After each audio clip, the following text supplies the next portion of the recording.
Hello guys and welcome to the channel. Today I'm going to show you how you can enable Incognito Mode in the 4 most popular browsers in your Asus Rog Phone 6D.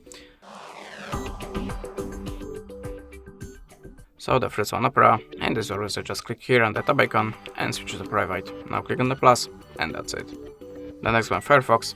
If you see this welcome screen, just click here. If the background is purple, that means you are in the Incognito Mode. If you have any site open it, just click on the tab icon like before, switch to the Zero Mask and click on the plus private. Okay, the next one, Microsoft Edge. In this web browser, just click on the taskbar icon, switch to in private and click on the plus. And the last one, Google Chrome. In this browser, just click here on the three dot icon or arrow icon and choose new Incognito tab. And now in this mode, your cookies, history, completed forms, even learned the words from the keyboard will be not saved. That's it. Thanks for watching. Leave us a subscribe, a comment, and goodbye.